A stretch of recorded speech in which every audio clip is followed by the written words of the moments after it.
Julien Doré, pour se détendre avant les concerts, il regarde les matchs de foot. Et pour tout vous dire, il était en train de suivre le match du PSG contre Auxerre. Alors, il a bien voulu nous accorder un petit peu de son temps au milieu de ce match. Alors, je vous invite à découvrir cette interview. Alors, suivez-moi. Baby, I love you less and less because of what you've done to me. Baby, I love you less and less because of what you've done to me. Bonsoir Julien Doré. Bonsoir. Vous avez sorti votre 3e album, appuyé d'une tournée qui affiche régulièrement complet. Ça se passe plutôt bien pour vous du coup? Ça se passe très bien, ouais.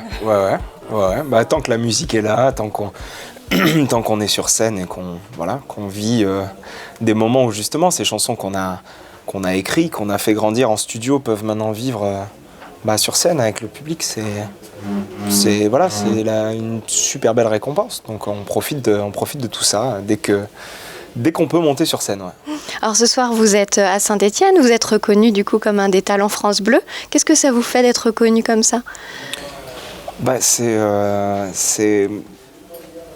toujours un moment particulier quand la musique qu'on écrit fait écho dans le cœur des gens, quand on sent que ces chansons-là,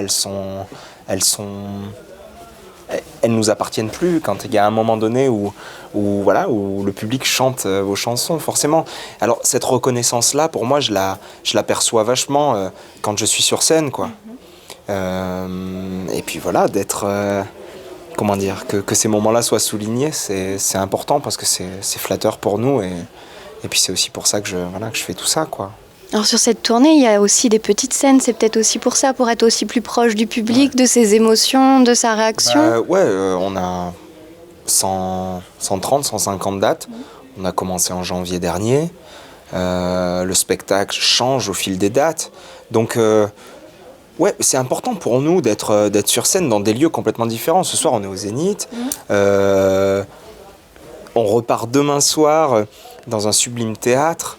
Et j'adore voir ce spectacle. Bon, ce soir c'est différent parce qu'on fait 5 titres, mais voir le spectacle vivre complètement différemment en fonction des scènes et en fonction aussi du nombre de personnes qui sont venues nous voir. Et à chaque fois, l'idée c'est de toute manière de profiter de cet instant-là parce que c'est des moments rares, quoi. La mise en scène est forcément différente. Enfin, j'ai en tête, je vous ai vu au théâtre à Hérouville, en Normandie. Oui, voilà, 2 complets, voilà. Du coup, ça va pas être du tout la même mise en scène ce soir, là, au Zénith. Non, ça n'a rien à voir parce que c'est vrai que c'est un plateau multi-artistes, donc on a la possibilité de faire 5 titres chacun. Mon spectacle après sur scène il fait 2 heures. Il doit y avoir 25 chansons. Donc évidemment ça n'a rien à voir.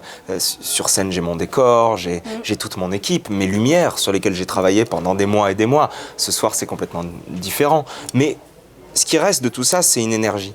Et l'énergie qu'on injecte quand on monte sur scène, elle est la même. C'est-à-dire qu'on a cette envie, quelques minutes avant de monter sur scène, qui est là. Et puis, une fois que c'est à nous, on profite de cet instant. Que ce soit pour 5 chansons ou pour 20, quoi. C'est la même chose. Alors après, visuellement et en termes de son, évidemment, c'est différent. Mais voilà, ça reste de la musique vivante. Et ça, c'est important d'avoir des moments comme ça où on fait vivre sa musique en live, quoi. Et c'est suffisamment rare aujourd'hui pour en profiter, ouais. Vous mélangez souvent le français et l'anglais dans vos textes. C'est un choix? C'est pour apporter peut-être quelque chose un peu de différent? Non, en fait, j'ai pas vraiment réfléchi à tout ça. Ça s'est fait sur effectivement 2 chansons, dont Chou Wasabi, Paris-Séchelles, et une chanson qui s'appelle Heaven, qui est toute en anglais. Sinon, tous les autres textes sont en français.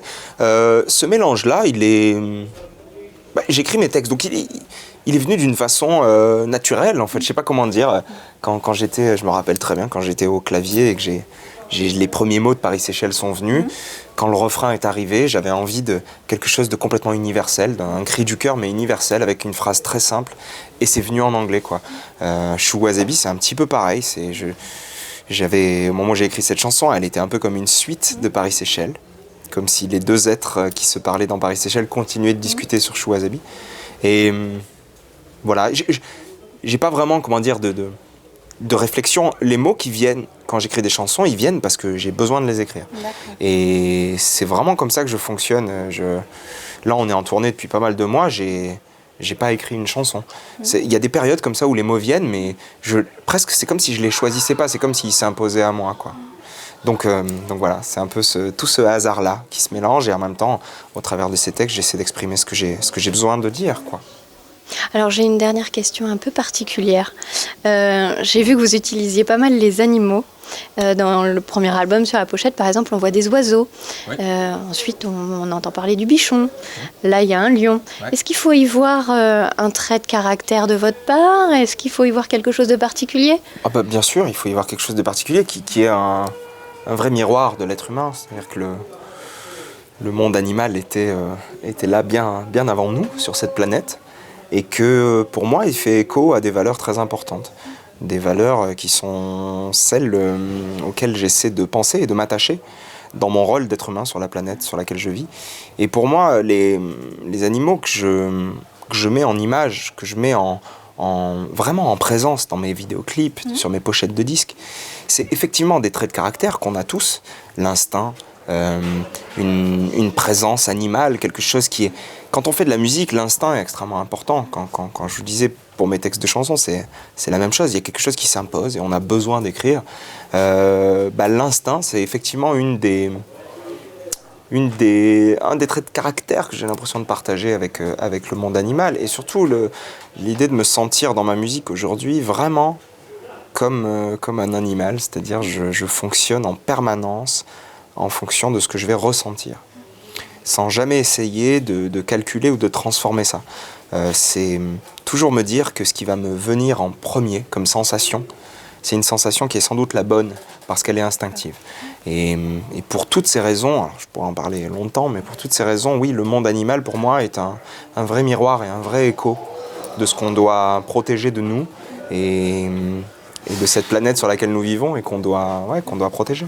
Bon, alors on sera attentif au prochain animal, on va dire un peu totem.